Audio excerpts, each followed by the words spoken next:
What's up, family? I definitely want to get on here and first off say thank you for watching this video.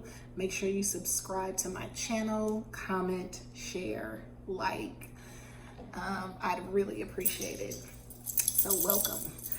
So today I want to kind of discuss, my channel is going to be a lot about just, you and I having a conversation and talking about different topics. And so one of the topics I wanted to discuss, especially since it's Autism Acceptance and Autism Awareness Month, is something that I think a lot of parents with children who have special needs struggle with, and that is transitioning from high school to young adulthood. And to be honest, I am having a time with the transition myself. For those who don't know, I have a 17-year-old son. His name is Cameron. He is awesome, amazing, so adorable, so funny, so intelligent, and he is on the autism spectrum. He is high functioning, and his obsession, I would say, are with plush animals. Like, he has all of the Sesame Street characters, all of the Barney characters. He has all of the Lion King characters. He has all of the Muppet characters. And he even found a show in Great Britain called The Who's. So he has all of the Who's. Needless to say, that's his zhuzh. So, with that being said, I'm only going to be on here briefly because this is just something that I know that a lot of parents deal with. Again, when it's time to transition from high school to young adulthood, like, what does that look like? What are you supposed to do? How do you even start? Where do you begin? And I started talking about, my journey with him in a video that I have on my YouTube channel. And I'm gonna have to do a part 2 because I never even made it through him in middle school and high school. And so just to kind of give you a little bit of background, right now he is in school online. I'll definitely go into more detail in my second video about how he ended up online and the debacle with the school district that we were in, to say the least.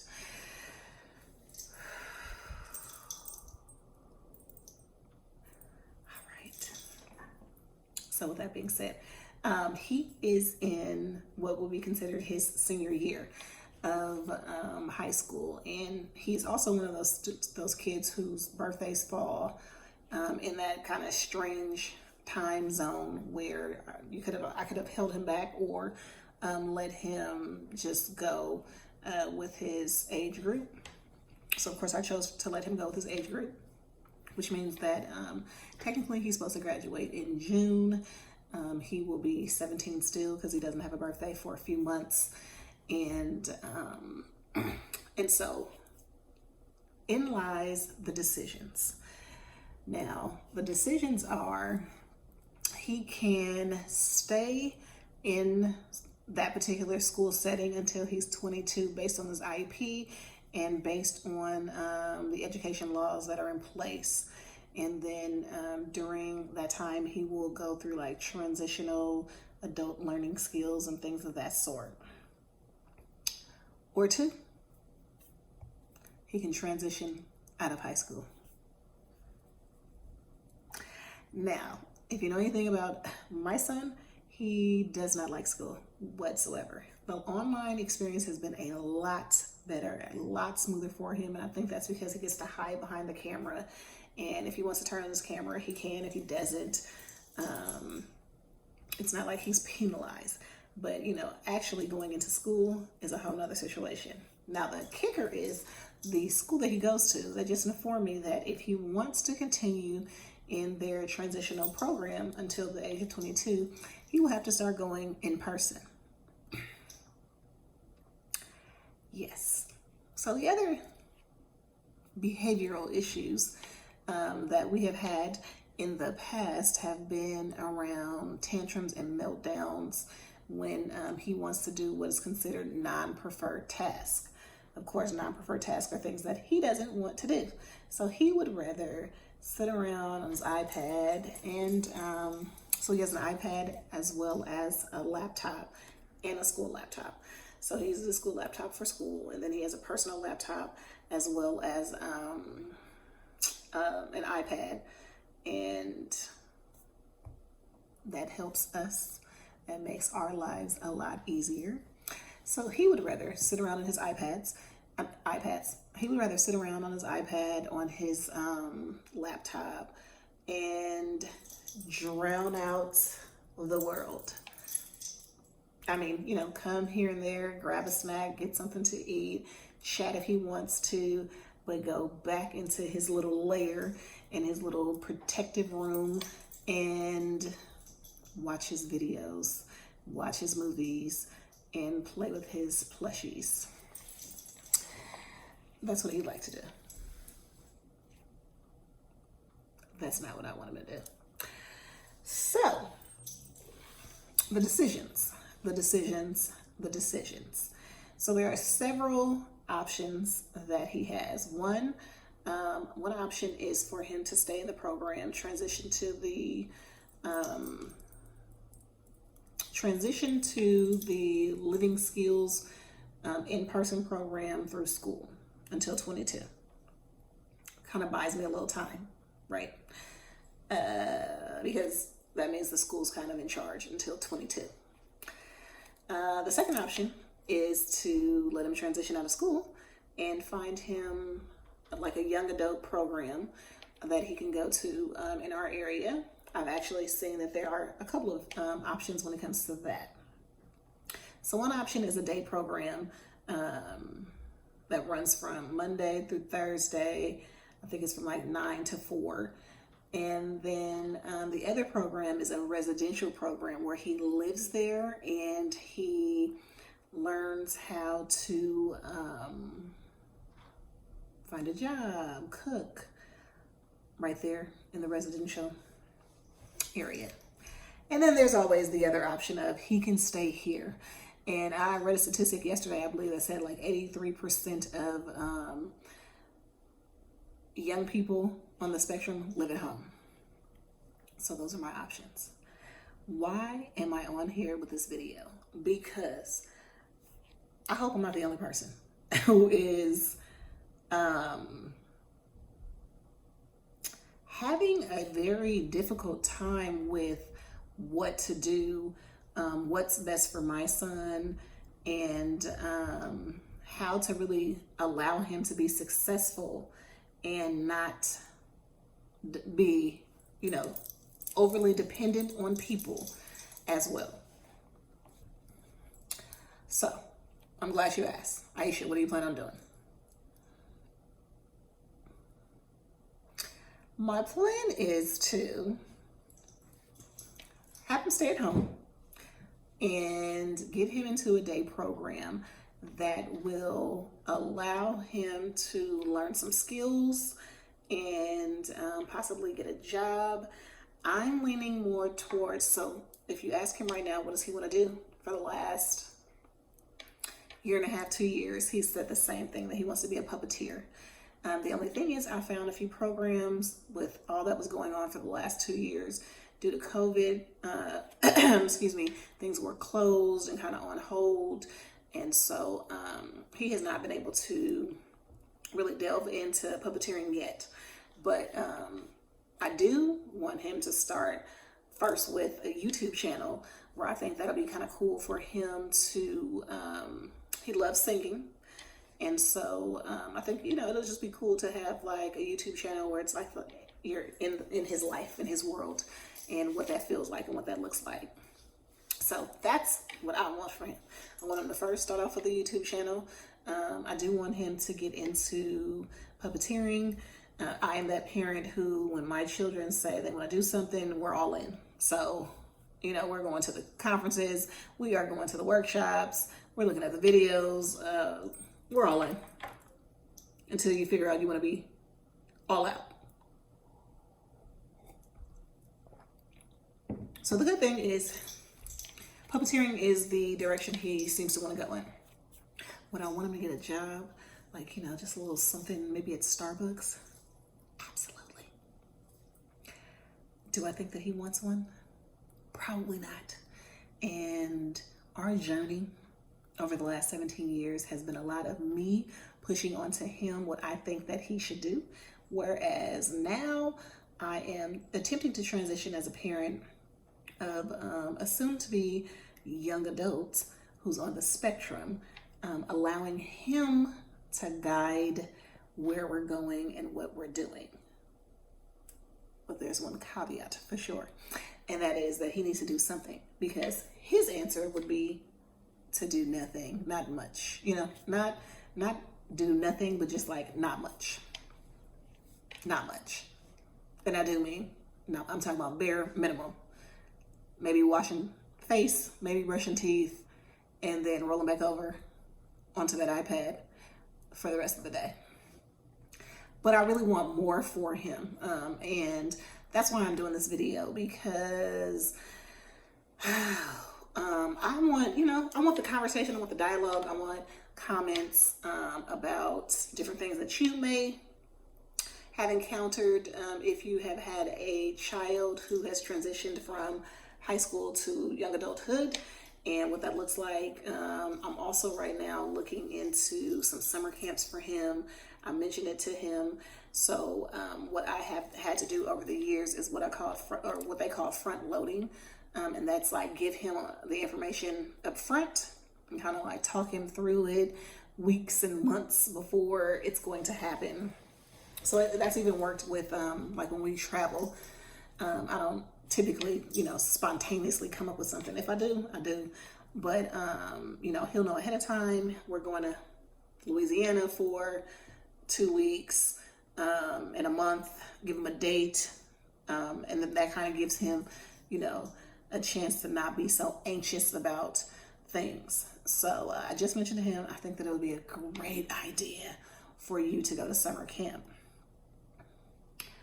Of course, as with everything, when you have a child with special needs, it's expensive. And so I've been doing some research on programs that will help pay for the camp. The camp that I found is a 1-week camp, Monday through Friday. And the price range for that 1-week camp, Monday through Friday, is $1,500 to $2,000. So I'm doing some research trying to see if there are any programs out there that can help. They're offering some scholarships as well, but I just think it'll be a cool experience for him to do. The transition to a summer camp and the day program is as a result of a conversation that he and I had, which was very cute and interesting, maybe about a month ago.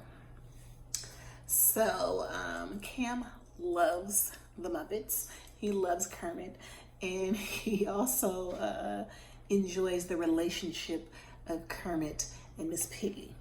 And so about a month ago, he mentioned to me something about a girlfriend, and I was like, wait. Let's talk about that again. Okay, bring that back one more time. So he said, Mom, I've been really thinking, do I need a girlfriend? And I was like, girlfriend? Where did this come from? Like, what is he watching on? Let me put a block on his YouTube. Like, that's really what I was thinking. But he ended up saying, well, that Kermit and Miss Piggy were boyfriend and girlfriend, and they had a few arguments. And he didn't know if he wanted to have a girlfriend or not because he didn't really want to deal with the arguments. So, of course, then that allowed me to start engaging with him in the conversation around girlfriends and friends. And because of his social anxiety, and even more so now that he's no longer going to school in person and he's online, he lacks the friend component when it comes to life and like the social piece. He has tons of cousins and family for sure. But, over the years, my family has really kind of been respectful of Cam and his space. And so he tends to, hey, how you guys doing? Da, da, da, kind of sit in his corner, mind his business. And everybody doesn't really bother him too much. So he's not as social as my younger son, who I always call a social introvert. He's just different like that, social introvert. So anyway, with that being said, Cam has shown interest in wanting to have a friend and possibly a girlfriend. So we were talking and I'm like, Cam, if you have a girlfriend, you got to take her out and take her to the movies, take her out to eat. You can't find a girlfriend sitting in the room all the time. Like, you're gonna have to get out the house. And he was okay with that, which, as he has gotten older, it has seemed to be a little bit easier to manage with him and manage him and his outbursts. He doesn't have outbursts anymore. He doesn't have tantrums anymore. I think that, he just kind of looks at himself and is like, I'm too old for that. And like I said, he's 17. He's gotten bigger. So falling out on the floor is not the best thing. So and he's just growing up and maturing also. So with time and with age, he has become a more mature young adult, soon to be young adult. I'm still going to call him a teen. He's 17 until his birthday. So he wants to have a friend, and I, as a parent, feel the need to try to make it as a successful venture as possible. So how am I going to do that? I'm going to have to help him create those type of spaces. I'm not going to, find a girl, have them meet, all that other crazy stuff. No. But what I am going to do is I am going to look for a program that I feel is the best fit for him and that he would be willing to go to, participate in, must be engaging, has to have something to do with arts. I don't know necessarily like arts and crafts, but just music. That will definitely draw him in, and just giving him the ability to just be himself. If he wants to be quiet and reserved, let him be quiet and reserved. But, asking him if he'd like to participate. If not, okay, that's fine. Let me know when you're ready. If he wants to be, turned up talking, meet him there. And so that's always for me a challenge with Cam, because Cam is high functioning. So when people see him, he's this adorable, guy with personality, and he's pretty funny when he wants to be. It's like a dry humor, but he's funny, intelligent, and he looks the part. But what I hope some people look at it and kind of, not look at it in a bad way, but look at when he's walking towards them. He normally has a backpack, and the backpack has an Elmo on it. And he normally has some kind of plushies in his hands, and 99.999% of the time, he has earphones on. He used to wear Beats. Now he wears Boses, noise canceling earphones, and that again is because of the noise sensitivity that he has. And so I would hope that people will see this young man,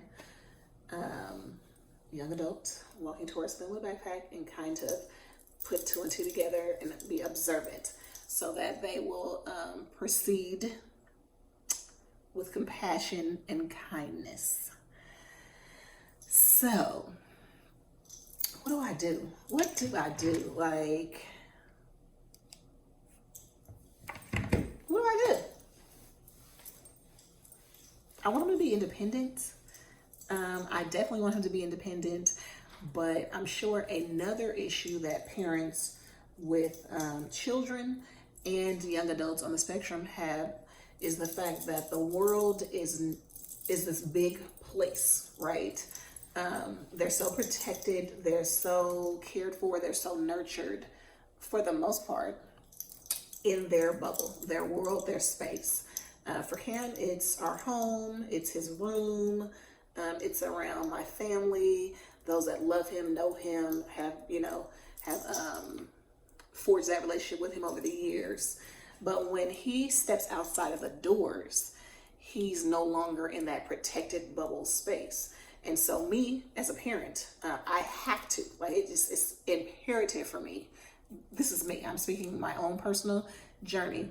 It's imperative for me to just be prayerful, because I am not, I can see that on the screen, it's like something flying, but it's not a bug.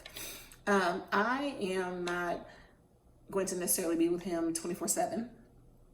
As much as I try to keep him close to me and near me, he has other family members. He has, when he was, a little bit younger, he had a aide that would take him after school to go make quesadillas, get quesadillas, hang out with his family, things of that sort. So with that being said, he's not going to always be with me. And in order for me to not have high anxiety around him being out in the world and people having compassion, showing kindness to him because of his differences, I must. And I can tell you from before I even had Cam, I'll never forget, I prayed to God and I was like, listen, I know that you're loaning him to me. This is when I was pregnant with him. I know that you're loaning him to me, and I appreciate the fact that you're loaning him to me, God. And I'm going to do my very best to nurture and care for him. But at the end of the day, he's your son. And because he's your son, I need for you to protect and cover him. And this is even before I had Cam and knew, that he was going to have the type of differences and issues that he would have throughout his 17 years. And so that's where I'm at. I am not going to cause myself all this unnecessary anxiety. I am not in the space of not trusting people. I am not in the space of something's going to happen to him. Like, period. What I am in is, this is God's child, no matter what. And he has seen us through so much. And yet and still, he has continued to keep his hands of protection on our lives. Cam is included. The blessing from me falls to my children. So Cam and Kurt are in that as well. And so there we have it. Is he going to get a job? I hope so. I do. And not even because he's a burden to my pockets or anything like that. Like, he doesn't really ask for much. When he does ask for stuff, it's expensive. It's a lot of it. And it's something that's like rare that you can't find. We have to search high and low. Most of the time, my sister's on the internet, back and forth, talking to people about what it is that he wants. So he doesn't ask for much. He's very low maintenance. He's extremely consistent. He likes the same things over and over again. And that's, easy. Now, he hasn't even asked for a plush in so long because he has every last one of them that he's asked for, to be honest. I mean, I think he's probably gone through 10 Elmos, different sizes, different colors, the way that they look. And he's very particular about what he wants. So that is not necessarily an issue. I just want him to find something that he likes and then do that. And then make some money while he's doing it.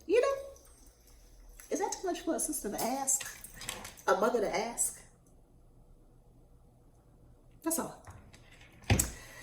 So I think that is everything I wanted to hit for this particular video. Oh, the one other thing I did want to mention on this video is the fact that when children on the spectrum or children with special needs are transitioning from high school to adulthood, or to young adulthood.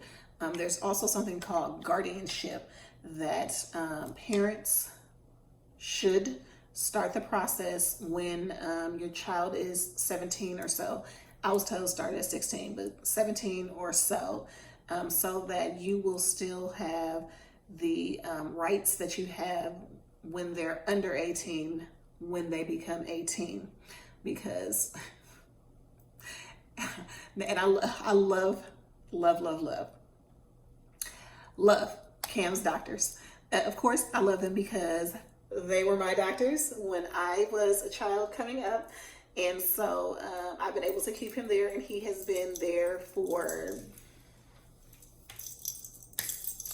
16 years. But 16, 17 years. No, actually, about 16 years, because we moved back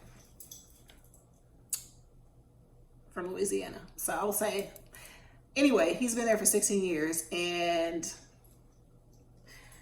I think last year or so, I took him to the doctor, and so there's a practice, and so one of the nurse practitioners was coming to see him, and she said, Aisha, I'm gonna need you to step outside.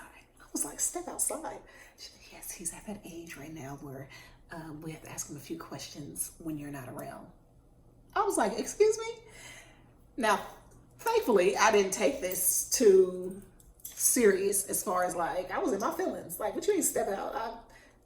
I've never stepped out of his appointments, but you know, there comes a point in time where the HIPAA laws and the rules and regulations, don't quote me if that's what they are, calls for the child to be able to talk to their physician without the parent there.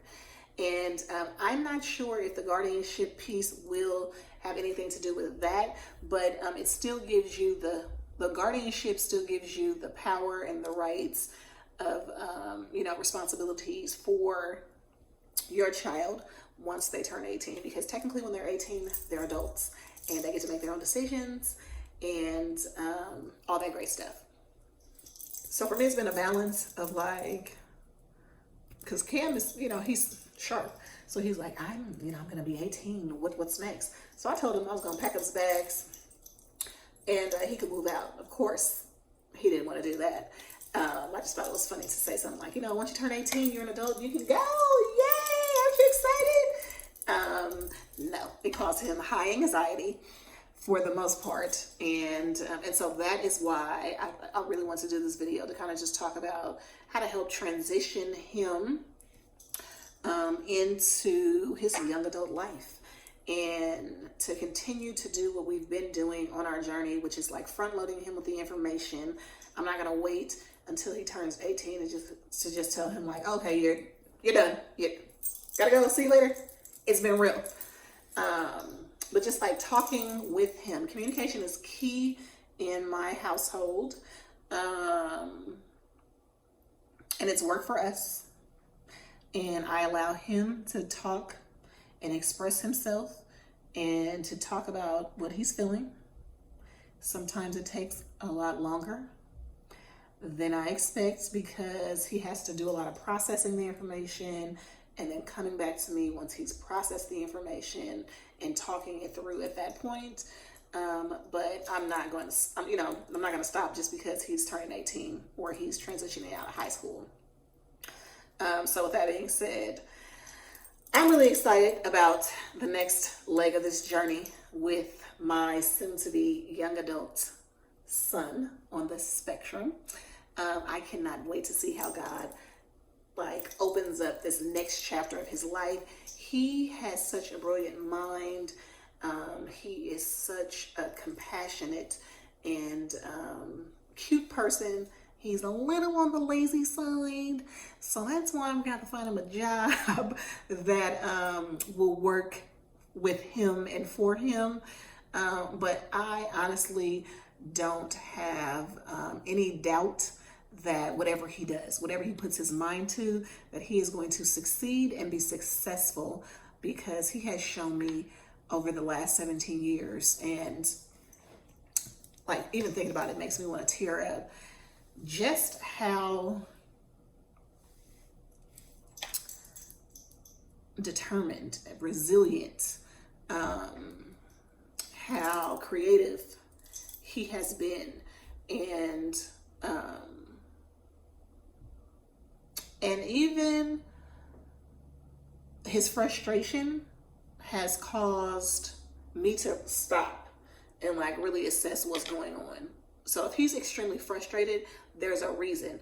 And it's not okay for me as a parent to just kind of glaze over the fact that he is frustrated.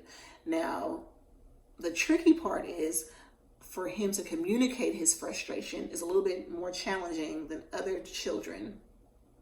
But to really learn how to get on his level, I mean, I've had to lay on the beanbag in his room next to him.